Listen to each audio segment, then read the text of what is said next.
Appreciate your willingness to share this morning. As I mentioned to you coming in, you'll only take from this what you put into it. So I certainly do not profess to be a professional seminar giver, whatever we call this, presenter, but I'm enjoying the energy that I'm getting from all of you this morning, and I hope you're enjoying the sharing process. I got so excited about the call to action little exercise that we did that I failed to finish some of the analysis on the team concept. So let's look on the second page of the team.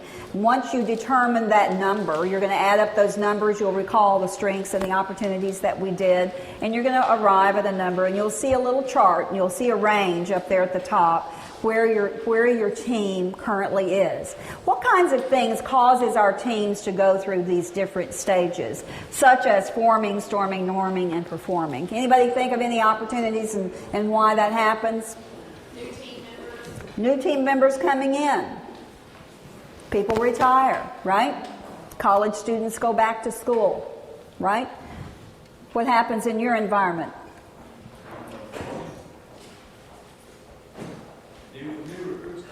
New recruits constantly coming in, people going out, leadership changes, right? I mean, I'm sure all of you, how many of you have been working for a company where the overall leadership or ownership changed in that company? Does that take us right back to square one? Absolutely, absolutely it does. But sometimes many of us want to carry on. We don't want to accept the fact that there's been major changes occur. Because again, that's heavy lifting work, right? To go back and start that communication cycle over again and redevelop our teams and analyze where everybody fits again. We just want to keep carrying on from the point that we left. And that's why sometimes teams begin to fail, because we've not taken the time to understand. It doesn't make the team bad to be in any of those stages. Forming, storming. I'm going to ask somebody to read the different levels and some of the characteristics that go with that, because I think it's important to hear that out loud, because I know you're not going to go away and read this when you leave here. I've been to these workshops myself. I know how that works, right? So we're going to make you listen to it now. Robert, do you have your copy there? That's the what stage of development are we in? And at the bottom of it, you'll see 1 for forming. Do you see that? Read us forming. Forming. Attached, watchful, cautious behavior. Behavior standards are established. Struggles are evaded. Cliques begin to develop based on likeness or diversity. Efforts are made to define tasks and develop tasks. Anybody in the group this morning that's in the forming stages? Got a lot of new people on your team? A lot of new stuff happening? It's a very tough time to be in. It's a very stressful time to be in a workplace, to be in that level of development as a team. There's trust issues. The productivity is suffering, I promise you, right? There's not a lot happening because people are a lot more worried about what's going to happen to them. Are they going to be displaced from that team? How about the second one? Brent, can you do that one? Sorry, Brent. Glad you have a wife to carry glasses for you now. That's good. Focus on production without regard for relationships. Dominated by one or several team members. Members are irritable, critical, overly enthusiastic. Members quarrel even though they agree on basic issues. Members are mistrustful of the selection of other team members. Anybody identify with some of those characteristics of a team? Right? Any examples you want to share? Anybody want to talk about how you're doing through some of these stages? No? You guys are just working like a clique. That's great. That's wonderful. It's a beautiful thing. We didn't have it quite so smooth in my environment. Yes, sir?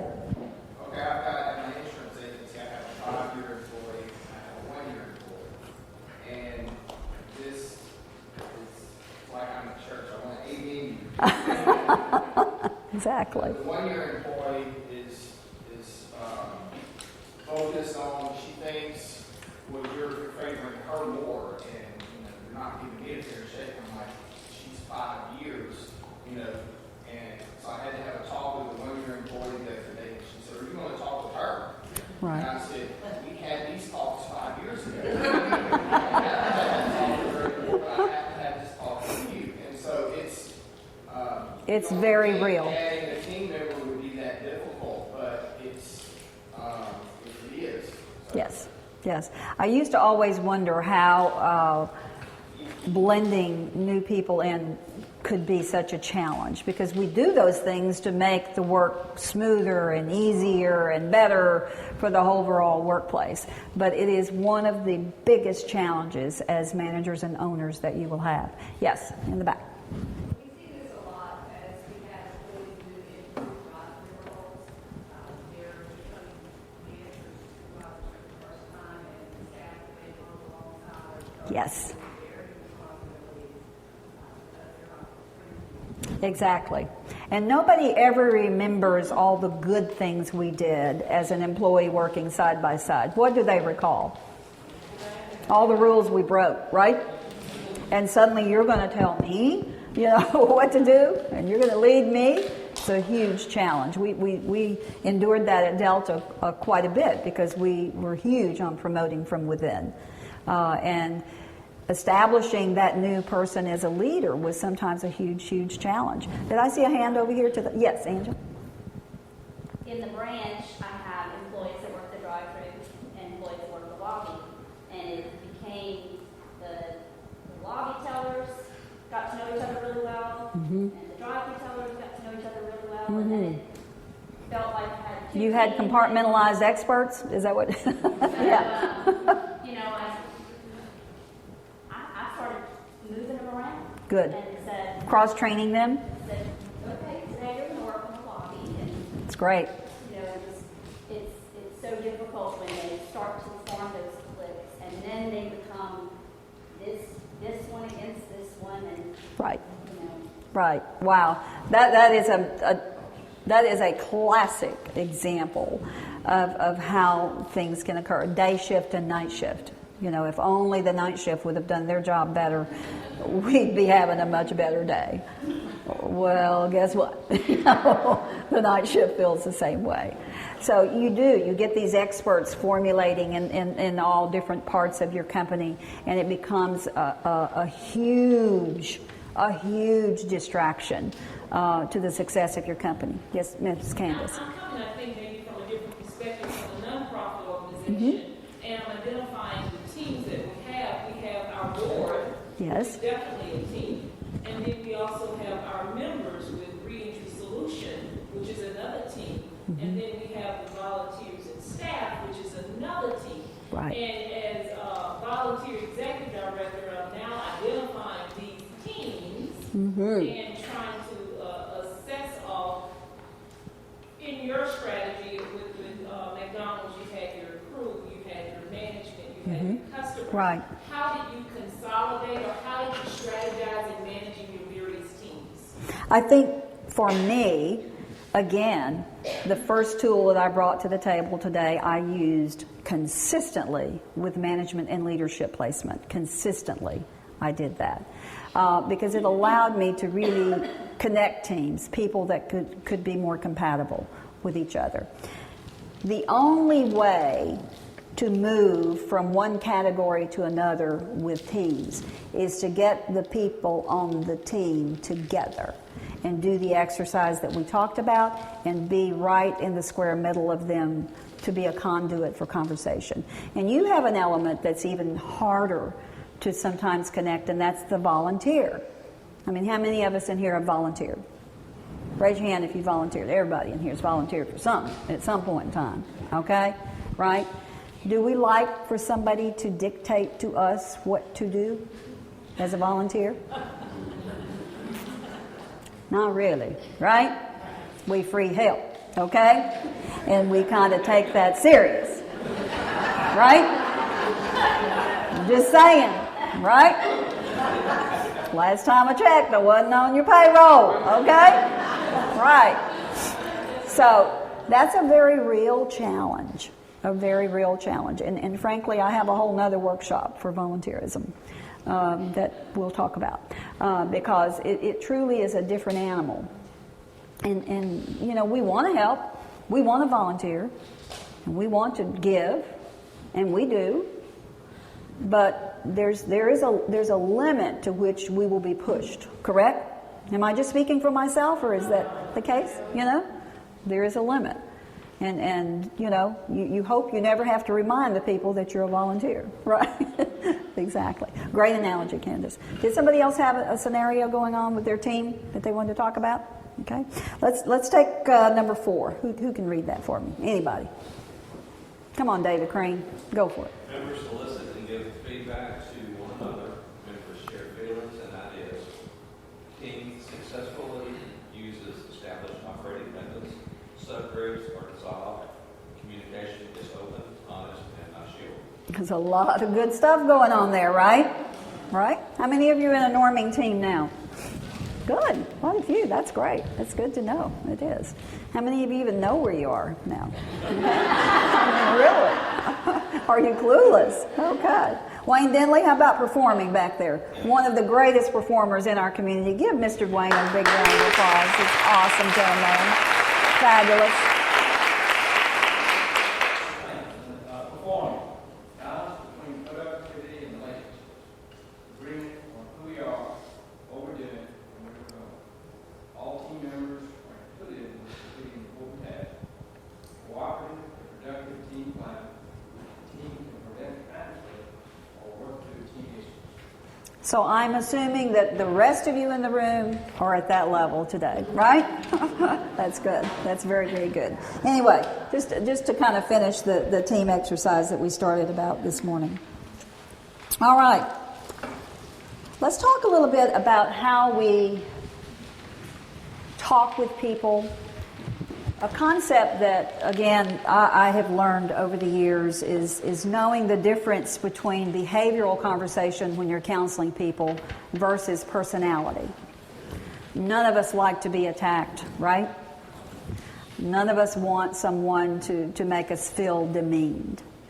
And so one of the concepts that I'm not going to spend a great deal of time on but talk with you about is when you're counseling people, be specific about the behavior that you want changed, okay? I need you to listen to the customers more carefully,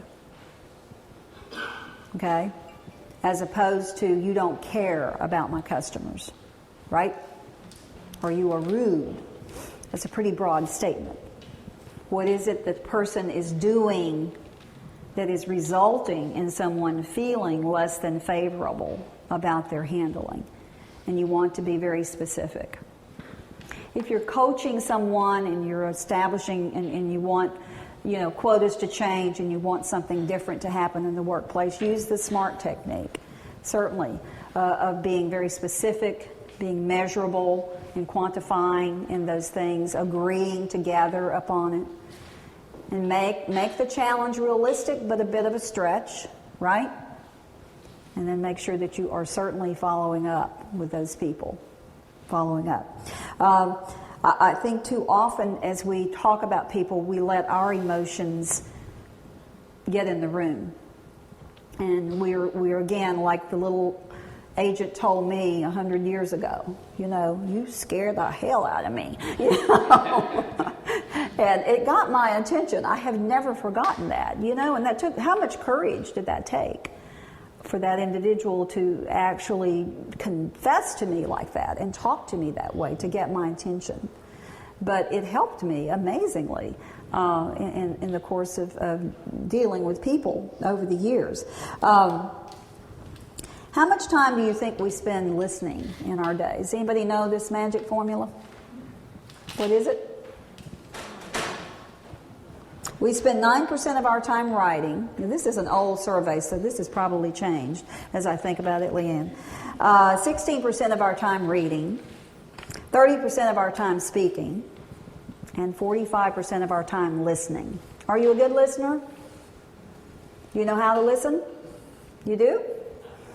Good, good. That's good. It's good to be a good listener. If you're going to spend 45% of our time doing it, it's great.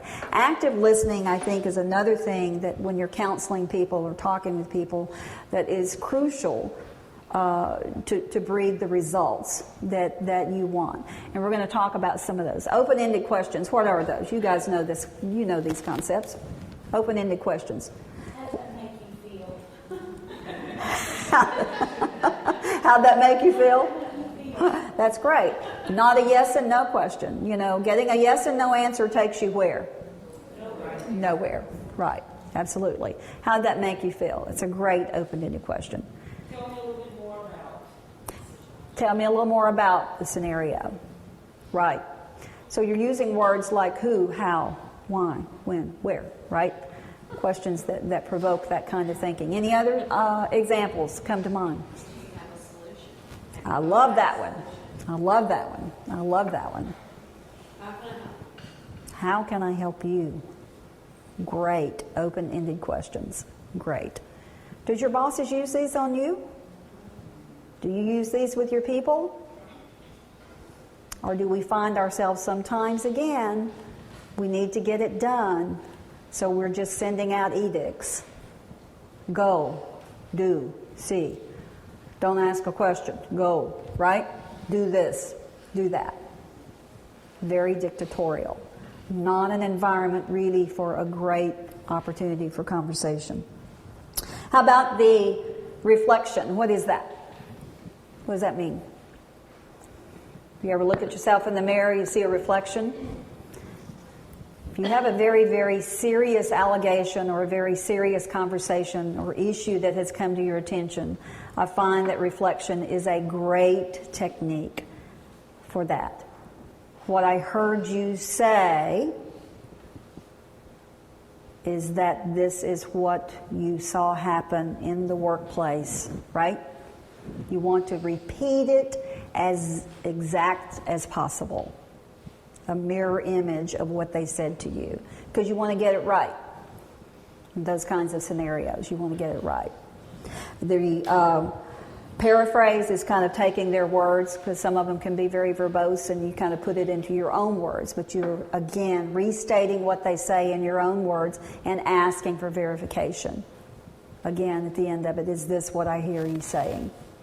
Is this what happened? Okay. Silence. Have you ever had the silence treatment used on you in the workplace? Not at home. Okay.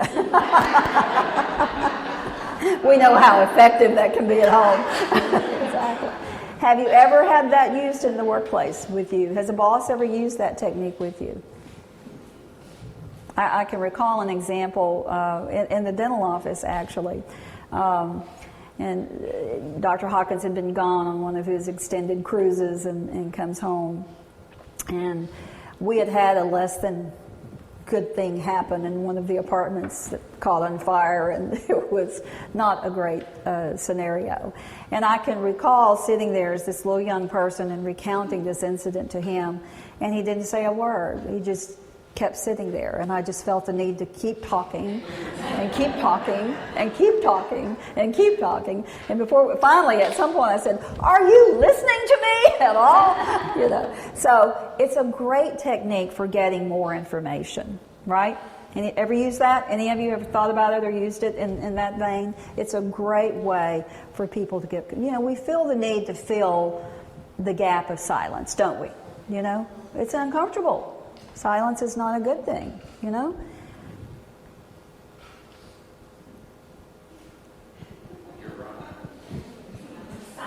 can also mean that you're listening. Right. Yes. It can let the other person know, I'm listening.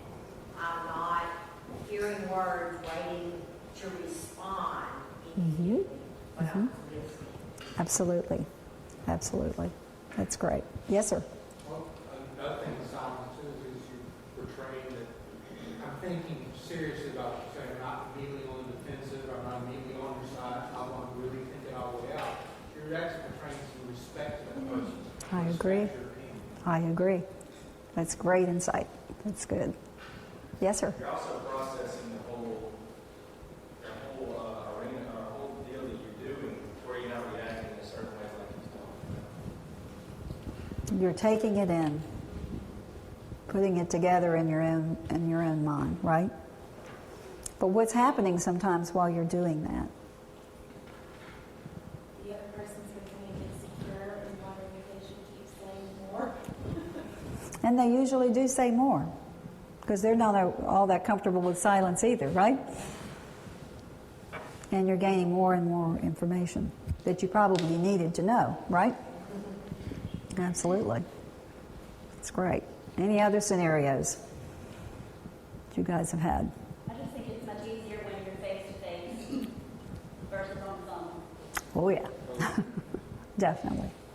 Because you can be using that active eyes and nodding, whatever, but when it's on the phone, Do we choose to do the phone sometimes, though? Why? It's easy, right? Much easier. We don't have to deal with the emotional from that person. We get said what needed to be said, right? And we're all guilty, you know? We're all guilty of it. But it's a great observation. A great observation. And in this day and era, my goodness, who gets a one-on-one, face-to-face conversation anymore? Do y'all do that anymore? Does that still happen? Does it? Good. I'm glad to hear it. I thought only text and Facebook and email and phone calls were what we did. Not even a phone call. That's too personalized. That's far too personalized anymore. Yeah, good. With mine, I've worked in a different way with my members sometimes too. With silence, they fix their own problems just by talking to me. And I'm quiet. They talk their whole story out, and then they're like, "What? Maybe you should have went and done that." They had the answer. They had the answer all the time, right? Yeah. So they get more out of it by learning to do so. So I agree. Silence can be very, very, very, very, very, very powerful. Very powerful. Any other? You guys have some great scenarios. I thank you for sharing those. They're good. Learning from each other. That I learned to implement, and it, I guess really kind of stems from my childhood. We all kind of grew up where it was you were seen and not heard. So I felt like I didn't really have a voice. And then when I had my own children in my marriage, we kind of used this, what we always laughed and called the open table discussion. And then when I started managing, when I owned Managed Jump and Jive and had, I don't know how many hundreds of teenagers come through there, I got them to use this technique as well. And I shared with Laura just a couple weeks ago.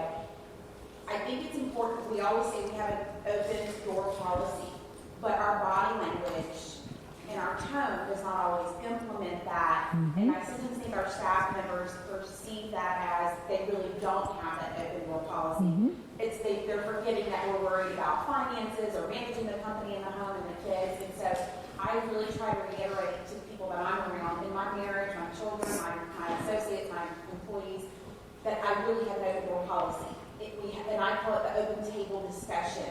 And I tell, again, my husband, my kids, and the people around me, come to the table, put it on the table, keep a civil tone in your head, and we can discuss anything and applying the silence at different times, necessary reflection, all the things you're saying. But I think it's important that we are always reiterating that we really do have that open door policy, and to be able to have, whether you want to call it a kind of Jesus meeting or a discussion, to be able to We all have them phrased, don't we? to table what's going on and really take the opportunity to allow someone to express themselves and for us to hear what's going on. I think we are all guilty of missing that mark in the level of communication, and that stops production as well, at home as well as in the workplace. Said very well, absolutely. Do we agree with this assessment of listening and how to overcome some of that? I think it's very, very, very, very true.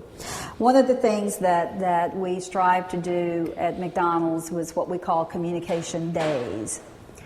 And the communication days were nothing more than just that, where we would invite employees in, different levels of seniority, and we would just have that round table. We would call it come to Glenda meetings. That's what we call them.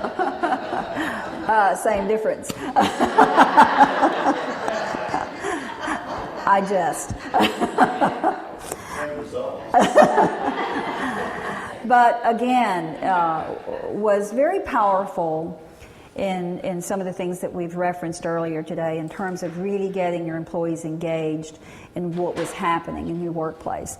You know, when McDonald's made the decision to come through and we wanted to capture a percentage of the beverage business that we had not had before, the coffee beverage business, and the smoothie drinks and those kind of things. It was a huge, huge change in our operation. You know, we already were trying to do a lot of things in the kitchen, and suddenly we're going to place a whole nother piece of business. And I must confess to you, most of my employees did not know what a cappuccino was, okay, and a latte and those things. So the learning curve was huge in terms of not only implementing this new business and us learning it, but articulating that to our employees. So we used communication days and roundtables as how we actually began to educate.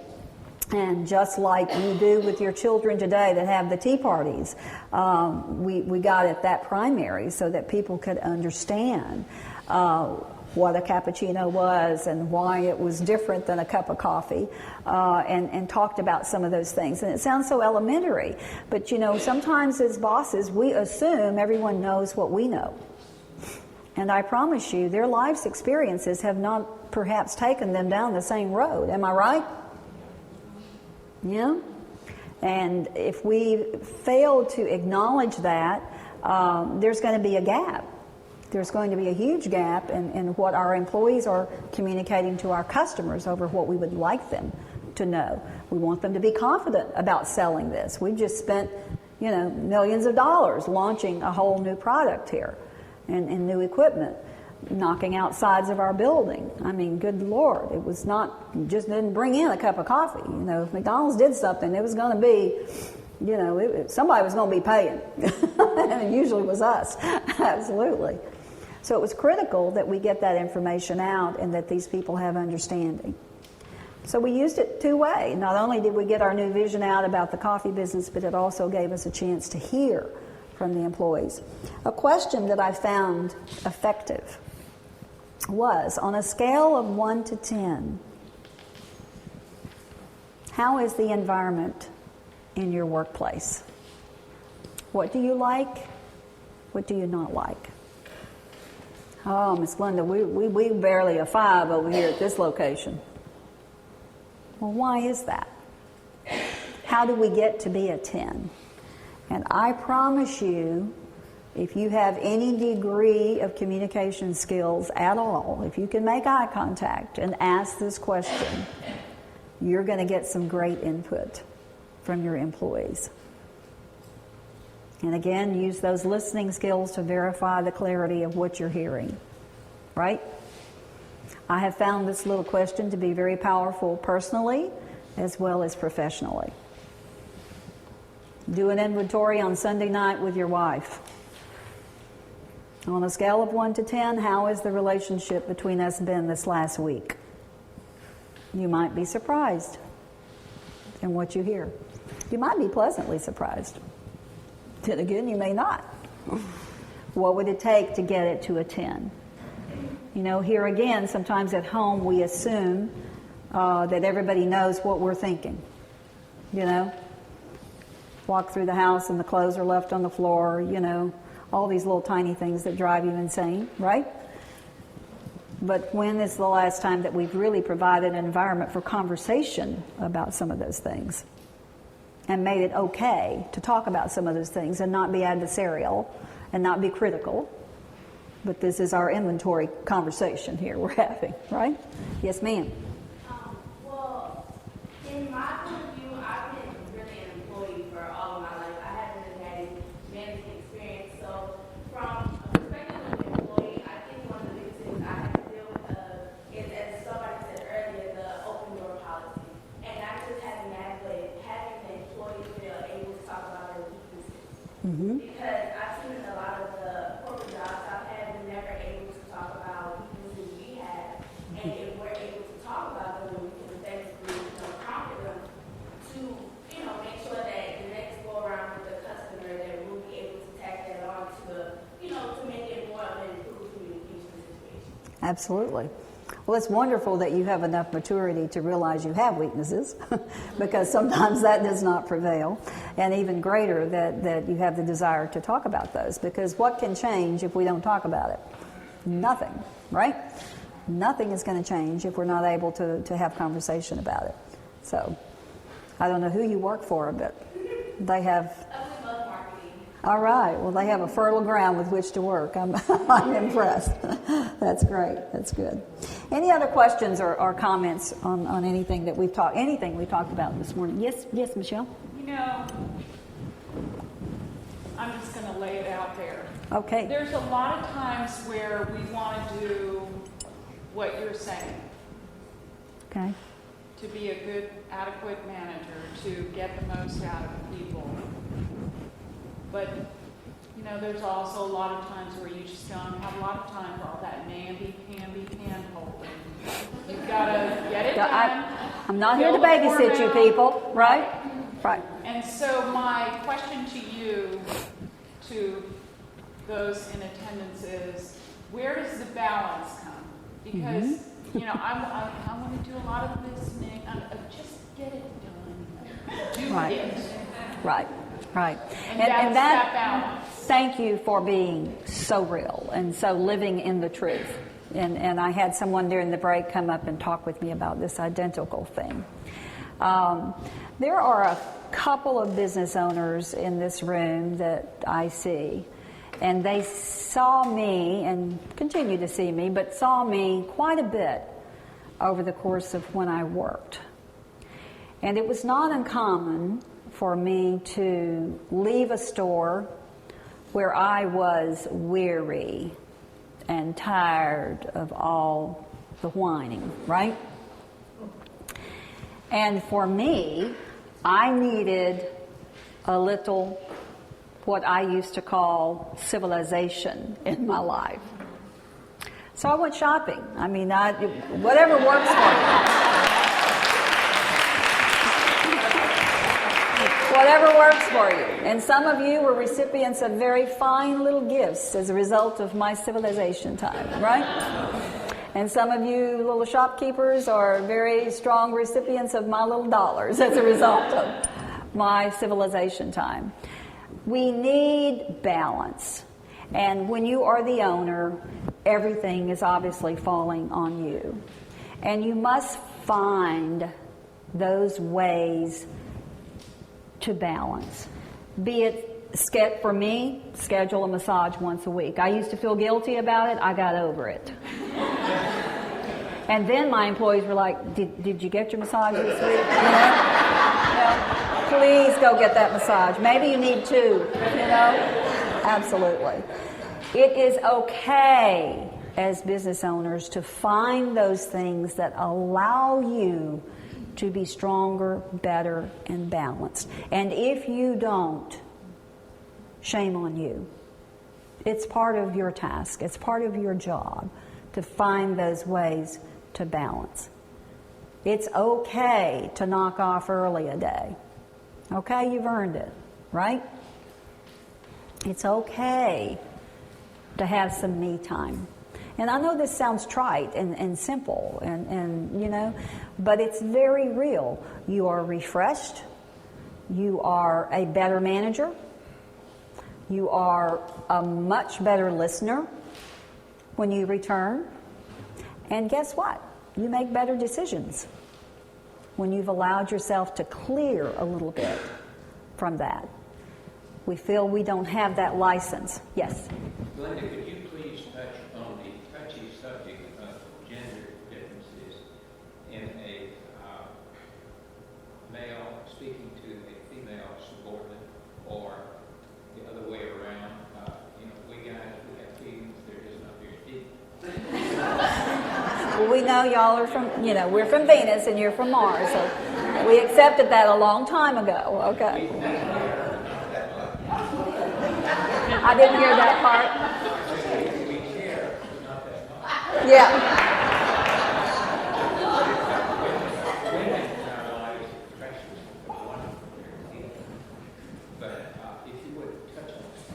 I'd be happy to. You know, God love my husband, David Stock. You know, he is here this morning, very much here this morning. And we talked a little bit last night with business owners about evaluating people.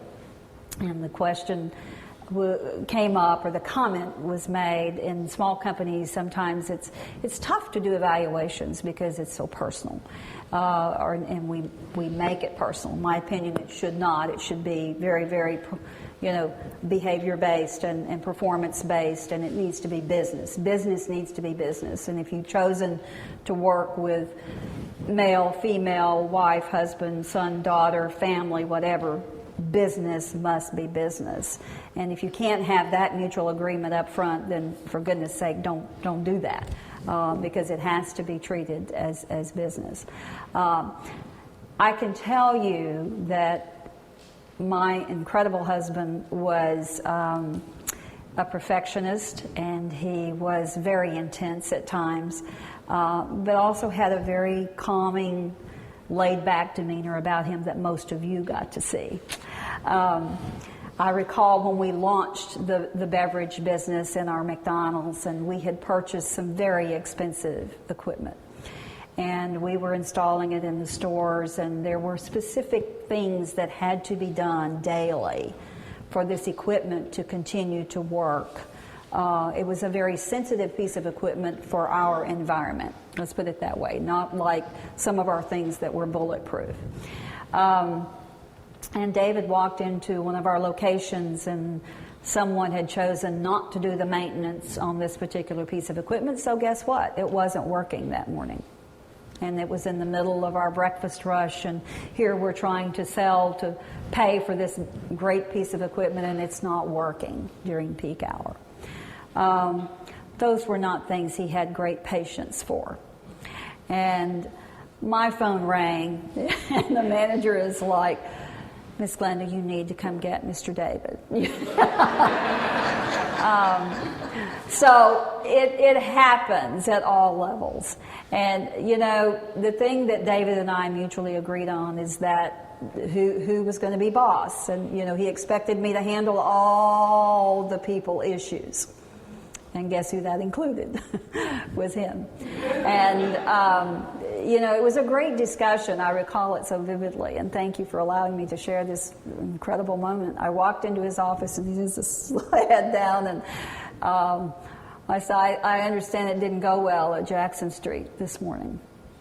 He goes, "Oh," trying to play that. "Oh." And I said, "Well, the coffee au lait machine, I understand." "Oh, that. He had just lost it. He had lost it right there with employees, and kind of made a little fool of himself right there. And, it was the last thing that we would want to have happen in the workplace, the last thing the employees needed, and certainly the last thing the customers needed. But, he allowed me a chance to talk with him about the impact of that behavior, and, the fallout of that behavior. And it was wonderful. It was great for him to accept. So first of all, I think that we have to respect each other's authority. And there has to be a mutually agreed upon authority structure in your company. And if you have truly established that, then I think the respect comes. Ignoring what needs to be addressed is deadly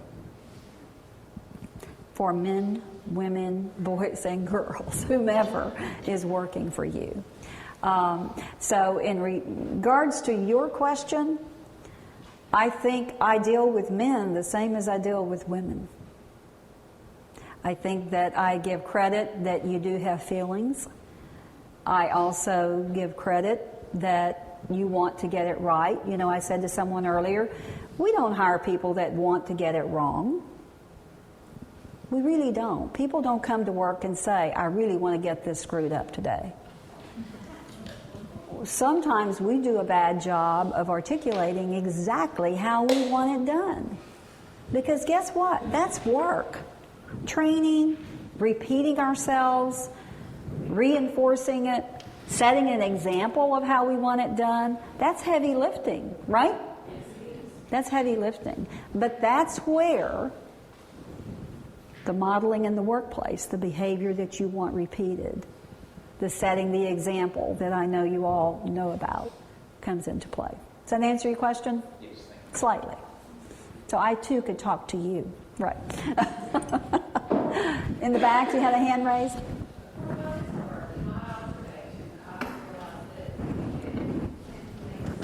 Would you stand up? I can't hardly hear you. In my observation, women tend to make decisions and react to situations based on emotion. Mm-hmm. Men tend to make decisions and react to situations based on logic. Mm-hmm. Mm-hmm. If y'all agree with that. Anybody agree with that concept? I don't think David was acting logically when he got upset about the piece of equipment. He's being very logical in his way of looking at it. I think we're both genders are guilty of that. We are. And I think depending on your level of ownership and you know, sometimes the more we know can hurt us as business owners.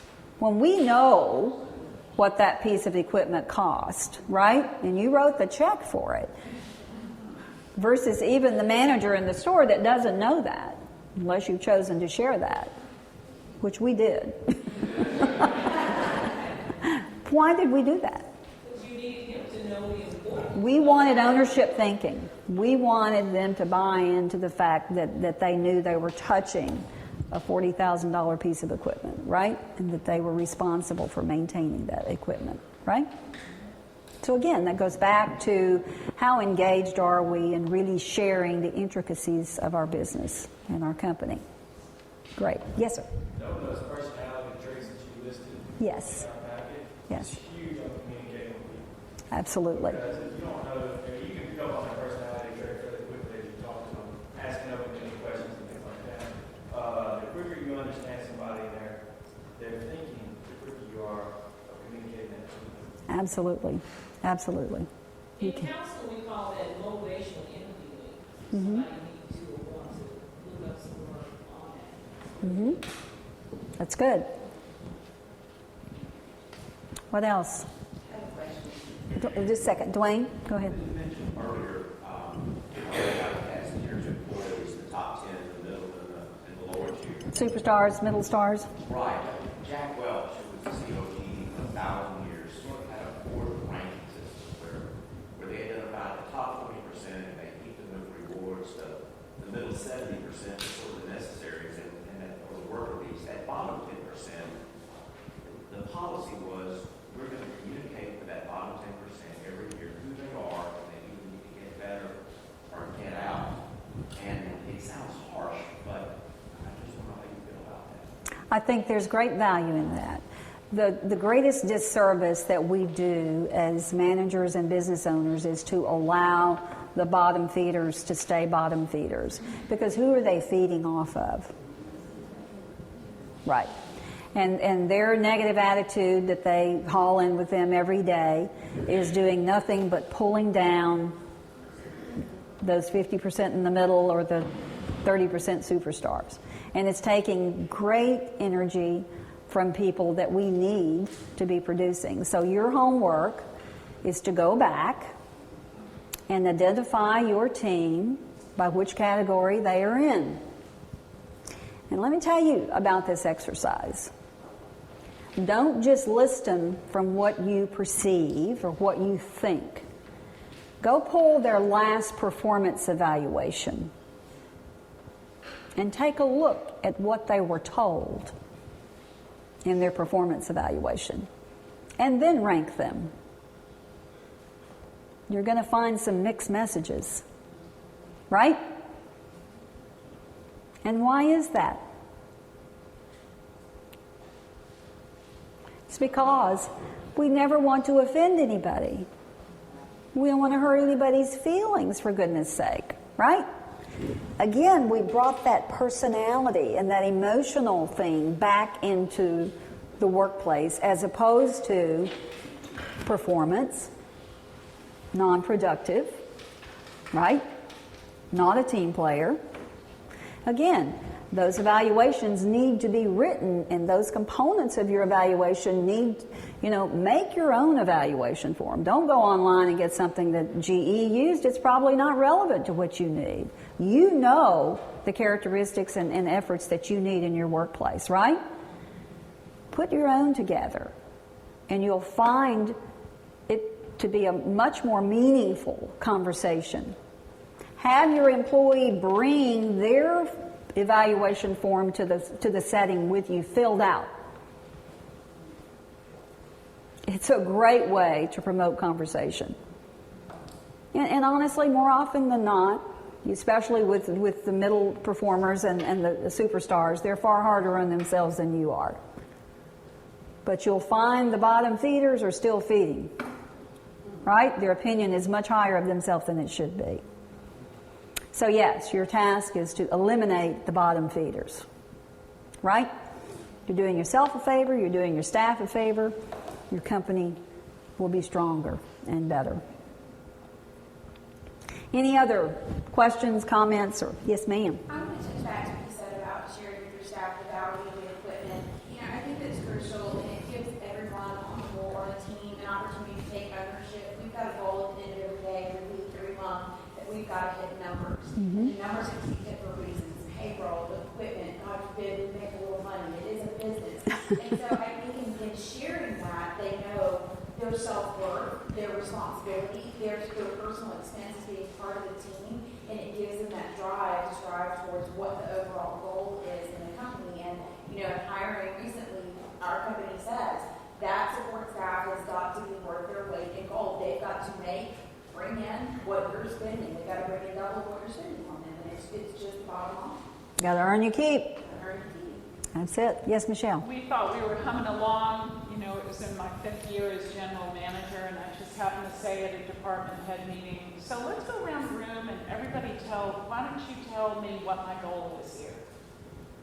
And everybody had a different goal, and I was like, holy crap. I had never even told them what our goal, never told them what our goal was. And you can't work together as a team when everybody's going towards a different goal, because you'll achieve certain little things, yes, but you won't achieve the overall goal that you have. And it was a very strange experience. And I know you're the only person in this room that has ever done that. And how does that happen to us? How does that happen to us? We assume that because we do. We're on the same team, we all know. Yeah, it's an osmosis factor. I'm emitting this, apparently, right? As opposed to deliberate. But I want to say this, when I worked at the Heart Association and was so blessed to have Stephanie Ryland as my right hand and eyes and everything else, we built together a timeline. And I think it's crucial in a company at any time, not just in a nonprofit. We set the date, for instance, of our walk, and we worked back from minutes to hours to weeks to months backwards. We had volunteers, they're not on the payroll, but they were our backbone in the community. And I feel like Stephanie and I had the success that we did because we communicated, because we told our volunteers what the goal was, and we worked diligently on a timeline till we cross the finish line. And that plays true, I think, in anything that we do, our families and our careers. It can work. I love the reverse timeline. It's great. It's good. Any other tips? Anybody got? Yes, ma'am. What about also this goal kind of posting them somewhere? Because for me, I'm a visual learner, so I might think, but when I see it like on a PowerPoint, I see it, that definitely, it makes me feel like I believe it. And it's like you post the goal, and I know that it's great for the team, and I'm going to make sure that goal goes beyond what's expected. That's awesome. That's awesome. We had communication boards in every store that posted sales targets that day, customer compliments. We posted how many compliments we needed to get that day, right? Because we knew if we were getting compliments, what was happening. Service was happening. Yes, sir. I think another key thing is the vision statement for the whole company as a whole. Yes. Vision statement to know exactly what Powerful. what you're going to. And spending good time with your employees developing that, right? Great. Brent? No, yes. Good. Good. All right. Where are we, Leanne? This is awesome. All right. We talked about appreciation earlier, and we had great discussion about appreciation, and you guys had some awesome ideas. So what we're talking about, I encourage it to be done not just in, the big events, but on a daily basis. And you say, well, after a while, will that be sincere? Yeah, it will if you'll be specific. I promise you there's something good happening with your employees every day. Every day. It may be just the way they show up, prim and proper, right? It may just be that simple. But when's the last time you gave them credit for it? Because there might be somebody not showing up so prim and proper, right? It's the small things that make the biggest impact. And what are we doing to address those small things that makes people know their value to us? Again, that is a reinforcement of value. Why do people leave good jobs? Why do they leave?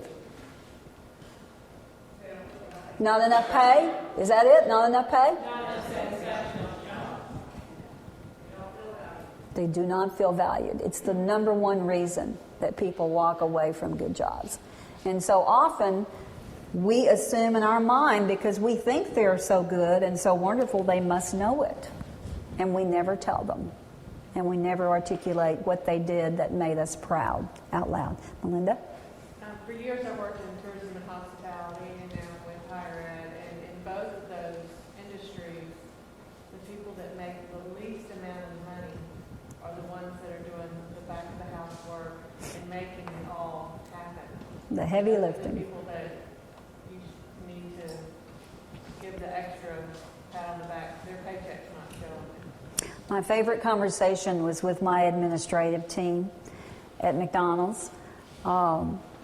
And it could become cumbersome and burdensome because we centralized our interviewing, we centralized our uniforms, we centralized all of their insurance information and lots of things that they needed. They would come through the office. And of course, it could sometimes be overwhelming and a steady flow of people with lots and lots of needs. And one day I heard one of the staff members in the office complaining. And it took great delight and reminding them, do we have a cash register in this office? When's the last time we sold a hamburger out of this office? I didn't hear one ringing. And what are we doing to be the reinforcement to the frontline sales team? What are we doing to take care of the people who are taking care of our guests? How are we fostering our support for them? And it's not criticizing them for coming and interrupting our lunch in your little cozy office in the back break room, right? Away from all the stress. But it definitely is a great observation to realize that. I think one of the greatest compliments that can be said of a manager or an owner is that you know how to communicate with every level of employee, from the maintenance guy to the CEO. And sometimes we feel the need, for whatever reason, to remove ourselves from a certain segment of our workforce. Somebody else is handling that. They have a manager or they have a supervisor. They don't need me. When in reality, staying connected with that is a critical way of hearing, knowing, and seeing what you need to be aware of. Because, everybody has a filter, right? And by the time something reaches you, it's been diluted to nobody would even recognize the animal, right? Or what it is. So that's great. Be a bucket filler for your employees. We talked about some of those things to do that. Those great written notes, giving incentives. One of the things that we enjoyed several years ago at McDonald's, I was on a mission for everyone to be a non-smoker. And this came in conjunction with the big push with the Rapides Foundation, and we were really helping to encourage our people to become non-smokers.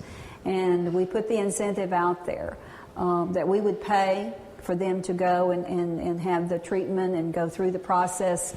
And then we would give them a $500 reward if they were successful in completing it for a whole 6 months if they stopped smoking. Things that, again, we felt were contributing not only to their health and their well-being, but also obviously helping us. Smoking was a huge and expensive and dirty habit in our business. And when the city ordinance declared no smoking, it was the greatest thing in the world that we had happened. It was huge. But then we had our employees to work with. And there's nothing more disturbing to me than walking up to a restaurant and seeing employees outside smoking. Doesn't make you want to go in and eat, does it? At all. Great. What are you doing daily for yourself? You know, we get caught up in the business stressors, and we wake up in the morning and we probably only think everything that's wrong is what's on top of our head. You went to sleep with it that way, and we wake up and it's still on our mind. A little exercise that I think that is very, very healthy, and it doesn't take very long at all, and it sort of resonates with me from the young lady who took action this morning, is to jot down daily 5 things that you're grateful for. You know, it might have been the cup of coffee somebody brought to you, or it might have been the chocolate cake you had the night before, whatever. But 5 things, and make them different every day. You know, it may be people, it may be incidents, it may be events, it may be whatever that you're grateful for. And ponder on those. And as you go through the course of your day and you have those less than desirable things hit you in the face, remind yourself of the little short list. Remind yourself of the little short list. And you'll be amazed at how you can turn some of that negative energy into being reminded again of how all the small things in all of our lives add up to be the biggest of differences for us. Simple thing, but do. Be a class act. You know, what is a class act? Did you know they really have rules for class act people? Did you know that? These are people who raise standards just a little bit higher. And they live by those standards, right? It's not it's not one of these do as I say and not as I do. It's do as I say and do. Foster the growth in other people. That's a class act. You can think of some examples. I'm sure you've either worked with people that are this, or you have been introduced to people that are like that, or you have known people perhaps that you consider class acts. Increase the quality of the experiences around you. You know, if you're going to do something, try to get it right, you know? Try to do it. Make it memorable. It's one thing to have a party. It's another to have a memorable party, right? And what are you doing in your workplace that causes your employees to go away in a buzz? And you get them fired up, and you've got them absolutely thinking they cannot wait for the next opportunity to get together. Those are the energy setters that you want to be igniting. Those are the things that you want your people out talking about when they're discussing where they work, right? So what are you doing to create that kind of conversation? Grace under pressure is one of the greatest components of being a class act. Taking responsibility.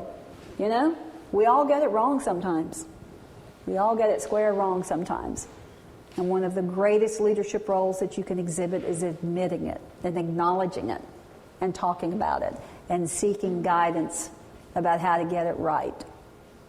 And usually it means going back to the front line, right? To figure out what needs to be done. Teaching others how you want to be treated.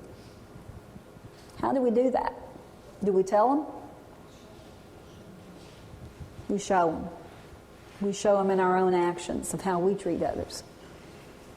Absolutely. It's great. We can get anything in our life that we want. Anything, and I mean anything in our life that we want, if we make sure people around us have what they want. It's a tall order sometimes, but it's doable. It's doable. Do we even know what people around us want? Do we even pay attention to what they need or want? Or are we so focused on our needs and ourselves that we miss it, maybe? I shared today with you a few things that I've learned over the last 40 years of working. A few examples of those things, and I just cannot tell you how much I appreciate your sharing with me. You've been a great, great audience. One of the things that I enjoyed doing at McDonald's and still enjoy doing, and that is mentoring the youth. And David and I were very involved in partnering with lots and lots of schools. And this next little piece that you have in your packet, I'm going to read it to you this morning because it's my words to all of you.